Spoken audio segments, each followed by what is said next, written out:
This video is going to walk you through the para method of note-taking. It will also show you how to set it up within your own notes. The system was developed by Tiago Forte, and para stands for projects, areas, resources, and archives. It's a great way of categorizing and organizing your notes.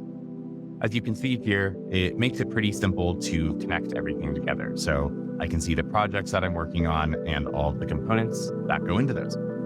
So let's start walking through how to set it up in your own notes. The para method is actually quite easy to set up in your own notes. Like I showed you earlier, you're going to start by creating 4 main notes as categories: projects, areas, resources, and archives.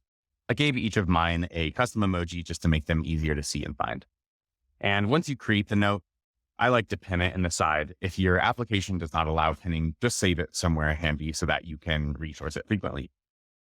Now let's start with the projects note. So inside here, I have listed all of the projects that I'm working on. So let's start with the Reflect note. If I go into this, it is a company page because Reflect is a company, but it's also the main project of work that I do. So inside it, I have a couple different notes here. I've got some growth ideas, a personal FAQ, and goals and tracking. By the way, I've set up this note as a demo, so it looks nice and clean. My own notes have a lot more information dumped into them. But if we go into one of the notes here, growth ideas. So this is where I would list any growth ideas that I have for Reflect. But you'll see that I've also given it this tag here. It's given a tag of project, so I know that it relates to the projects if I want to search that tag, which I'll show you in a moment. And more importantly, it's linked to Reflect. Now that means that if I want to have a growth idea sheet for each of my projects, I can do that. Now I do the same thing for the other pages in here. The personal FAQ, I put this same projects tag with the Reflect note link. And I can do that for all of them here. And that means that if I go down to the Reflect page, I get all of these coming in as backlinks. But also, if I click on the projects tag, I get a list of all of my notes. And I can clearly see here in the snippet which project it relates to. But if I ever want to pull up all the notes that I have related to a project, I can just search for that tag. All right, so that's projects. And you probably won't have an endless list here because you can only work on so many projects at one time. But make sure that you only keep active projects in this category here. All right, let's go into areas. Areas are each individual area of your life that you want to focus on.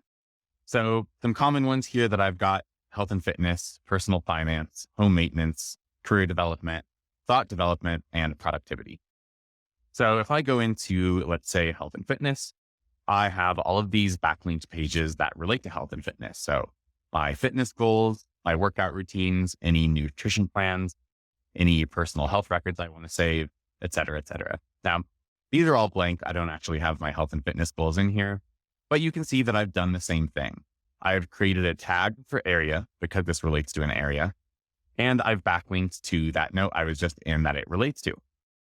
And that all just means, again, if I want to have multiple goals pages for other projects or other areas, this will keep it separate. And similarly, I can click on the area tag and I have a list of all of the notes that are related to an area of my life in that note. And you can, of course, add any categories here that you want to.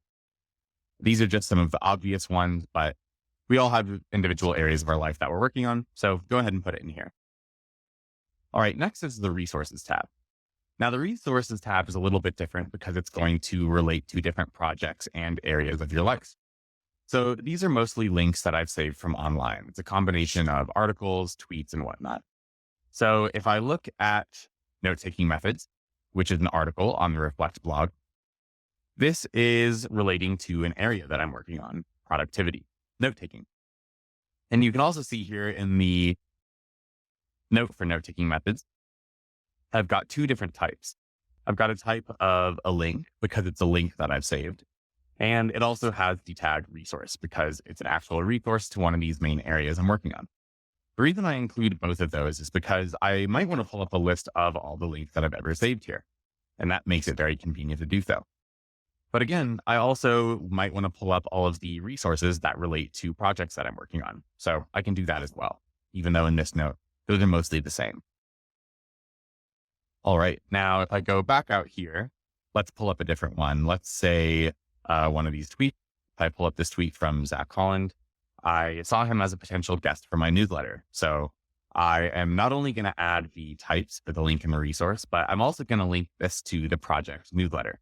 I'm going to give it this same tag so that it shows up in my list of project items. And it also shows up when I am looking for things linking to the newsletter. So that's resources. Again, it's a little bit different because you want to connect these two areas and projects, but every resource that you have should connect to either an area or a project.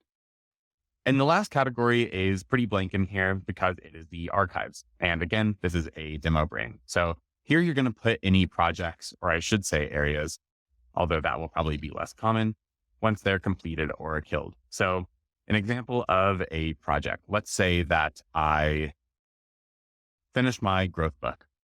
I can then move this link. I can go into here and take it out of the projects because it's showing up down here. So what I can do is I can just take that, cut it out, and go down to archives and put it in there. Now, one thing you'll have to do for maintenance, once you end up completing something and moving it to the archives, remember that each of the notes in the project will still have this projects tab.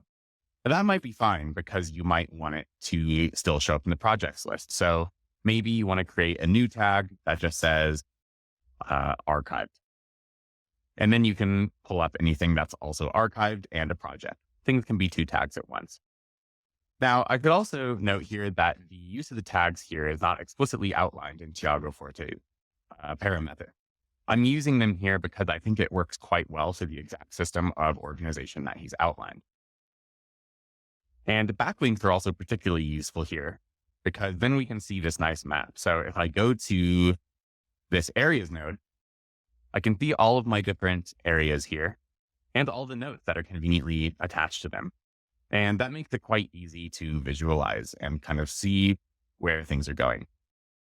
And again, this is not specifically part of the para method. However, the para method is often associated with network note taking. And what you're looking at right here is just a byproduct of network note taking because everything is all linked together. All right, so that's about it. Again, this is not that complicated. Just start by creating these 4 categories and make sure that each and every note you create fits neatly into one of your categories. Over time, you'll of course add more and more things here, but that's okay. They're easy to review. And that is something you should also be doing is you can click into each of these once a week, once a month, make sure that everything is up to date and you're reviewing the previous notes you've taken. And with the resources section, just make sure you're revisiting them so that you don't put in resources and forget about them forever. But overall, the para method is a fairly simple structure to use when organizing and categorizing your notes, whether you're capturing new information, doing some brainstorming, or working on individual projects or areas of your life.